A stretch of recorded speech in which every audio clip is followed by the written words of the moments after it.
Assalamualaikum warahmatullahi wabarakatuh. Kembali lagi di channel saya Bu Fit. Oke, di video kali ini saya akan lanjut lagi membahas soal FR Pretest PPG bagian tes bagian tes pedagogik ya teman-teman. Ini adalah tes pedagogik semua jurusan dan asli pengalaman saya pribadi sebagai peserta PPG di tahun sebelumnya. Oke teman-teman, untuk soal pedagogik sendiri itu berbeda dengan soal tes potensi akademik ya. Kalau untuk tes potensi akademik, teman-teman nggak perlu khawatir karena di tes potensi akademik itu semua jawabannya ada poinnya ya. Semua option memiliki poin 1-5 begitu. Tapi untuk tes pedagogik sendiri hanya ada satu pilihan jawaban yang benar ya. Jadi teman-teman harus lebih ekstra untuk belajar di di tes pedagogik seperti itu. Oke, di part 1 ini saya akan membahas beberapa soal dulu. Nanti di soal berikutnya akan saya bahas di part-part berikutnya. Oke, ini dia soalnya. Oke, soal pedagogik yang pertama. Peserta didik yang lambat belajar perlu waktu lebih lama untuk mempelajari materi yang sama yang juga dipelajari teman-temannya. Mereka dapat berhasil belajar jika kompetensi awal terdiagnosis secara benar dan belajar dengan metode dan materi yang berurutan mulai dari kompetensi awal mereka.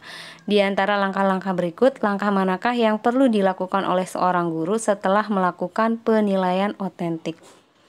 Oke, di sini untuk menjawab soalnya teman-teman harus lihat kata kuncinya di sini ya, teman-teman. Kata kuncinya di sini itu adalah di garis miring ini. Jadi siswa itu ya dapat berhasil belajar jika kompetensi awalnya terdiagnosis secara benar ya, dengan metode dan materi yang berurutan mulai dari kompetensi awal mereka. Artinya di sini adalah kita harus diagnosa dulu kompetensi awal siswa ya. Jadi kompetensi awal siswa itu kan berbeda-beda, setiap siswa itu berbeda-beda. Jadi di sini langkah yang harus ditempuh oleh seorang guru itu adalah yang tepat itu adalah membuat unit soal tes yang bermacam-macam sesuai dengan tingkat kemampuan siswa.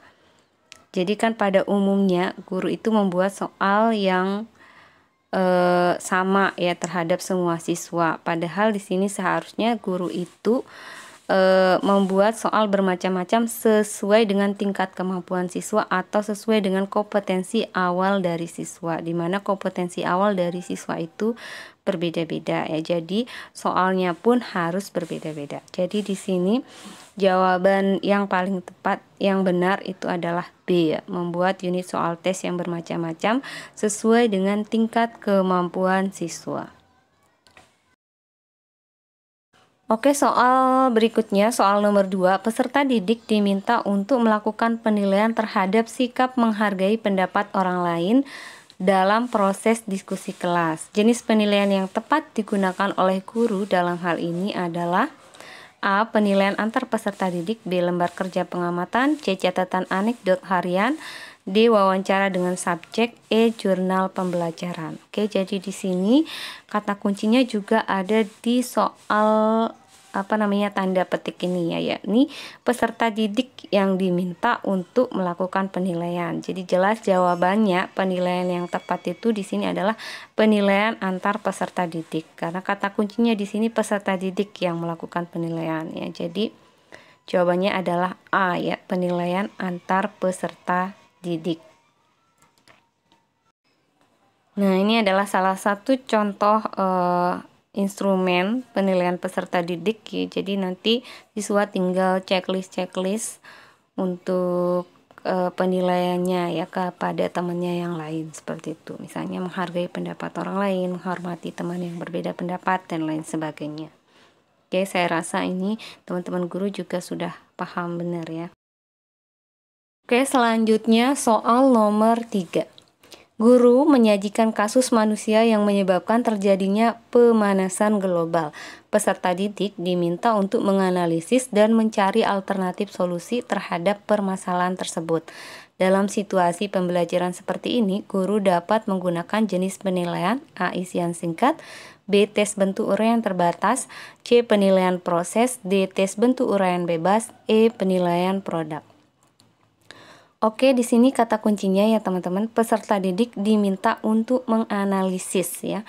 Jadi kata menganalisis ini adalah kata kuncinya. Peserta didik diminta untuk menganalisis, sehingga di sini penilaian, jenis penilaian yang tepat itu adalah tes bentuk uraian ya. Nah, di sini untuk tes bentuk uraian itu ada dua ya, yakni di pilihan B dan D.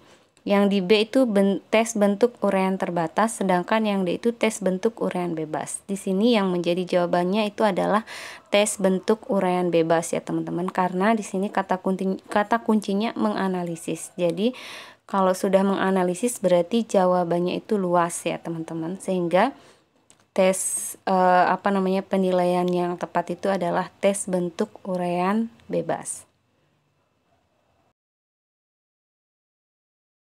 Oke, soal pedagogik berikutnya, soal nomor 4. Suatu hari seorang guru sudah mempersiapkan program pembelajaran dengan pemutaran film dan tayangan slide melalui laptopnya. Namun ternyata hari itu listrik padam sehingga penayangan film dan slide tidak bisa dilakukan. Di antara tindakan guru berikut ini, mana yang paling sesuai untuk kepentingan pengembangan potensi siswa? A. Mengajak para murid melakukan aktivitas apa saja di ruang terbuka untuk mencapai tujuan pembelajaran lainnya. Yang penting waktu belajar tidak sia-sia. Oke, ini untuk jawaban yang A kurang tepat ya teman-teman, karena di sini tujuan pembelajarannya pada hari itu tidak tercapai. Di sini dia mencapai tujuan pembelajaran lainnya. Jadi di luar tujuan pembelajarannya pada hari itu. Jadi sebenarnya untuk menjawab soal ini kata kuncinya itu adalah tujuan pembelajarannya itu harus tercapai ya teman-teman. Nah, bagaimana teknisnya itu kita lihat dulu yang soal yang option yang B.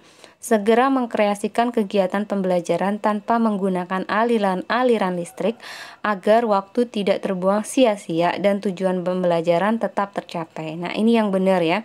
Jadi tujuan pembelajaran itu harus tercapai pada hari itu walaupun listrik padam, seperti itu. Nah, kalau kita lihat yang C, para murid disuruh belajar sendiri sampai dengan listrik menyala kembali, ini jelas tidak mungkin ya, karena tujuan pembelajarannya nanti tidak akan tercapai. Kemudian yang D, para murid diberikan kegiatan membaca mandiri di ruang perpustakaan, di ruang kelas, di wilayah halaman sekolah. Ini juga tidak ya. Kemudian yang E, menunggu dan mengusahakan atau menghidupkan genset agar pemutaran film dan penayangan slide tetap bisa berjalan dan tujuan pembelajaran tetap tercapai. Oke, di sini sama-sama yang antara B dan E sama-sama tujuan pembelajarannya ingin supaya tujuan pembelajarannya tercapai ya. Tapi di option E itu ada kata menunggu dan mengusahakan ya. Kata menunggu dan mengusahakan ini berarti tidak relevan ya, tidak relevan, karena kalau nanti menunggu bisa-bisa jam pelajaran itu habis ya, atau misalnya menghidupkan genset ya, itu membutuhkan waktu yang mungkin lumayan lama ya, sehingga di sini jawaban yang tepat itu adalah B ya. Segera mengkreasikan kegiatan pembelajaran tanpa menggunakan aliran listrik agar waktu tidak terbuang sia-sia dan tujuan pembelajarannya itu tetap tercapai. Oke, situ teman-teman jawabannya adalah B. Oke teman-teman, soal selanjutnya, soal nomor 5. Peserta didik mampu melakukan investigasi terhadap jenis keanekaragaman hayati di Indonesia melalui bacaan dalam periode waktu tertentu dan mengkomunikasikannya untuk mengevaluasi tercapainya tujuan pembelajaran tersebut. Jenis penilaian yang tepat yaitu A. Produk, B. Portofolio, C. Project, D. Praktik, E. Proses. Oke, di sini teman-teman kata kuncinya itu adalah peserta didik mampu melakukan investigasi ya. Jadi kata kuncinya adalah melakukan investigasi, sehingga jenis penilaian yang tepat di sini adalah penilaian project ya. Oke, di sini teman-teman untuk referensi ya, sedikit referensi perbedaan teknik penilaian proyek, kinerja, dan produk ya. Untuk penilaian proyek seperti yang di soal tadi ya, kemampuan yang dinilai itu adalah melakukan investigasi ya. Kalau untuk penilaian kinerja itu kemampuan yang dinilai itu adalah melakukan prosedur kerja, dan untuk penilaian produk itu adalah menghasilkan produk tertentu. Oke, jadi jelas jawabannya di sini adalah project ya, karena melakukan investigasi. Kalau untuk yang tadi tidak ada untuk portofolio, itu adalah kumpulan dari kegiatan siswa ya, atau kumpulan dari tugas-tugas siswa, itu bentuk penilaiannya itu adalah portofolio ya. Baik, itu tadi pembahasan soal pretest PPG, tes potensi akademik FAT 1 ya teman-teman. Nah, untuk soal pedagogik berikutnya akan saya upload di part 2. Jadi jangan lupa untuk klik tombol like, comment, and subscribe untuk mendapatkan info-info soal-soal berikutnya. Terima kasih, semoga bermanfaat dan wassalam.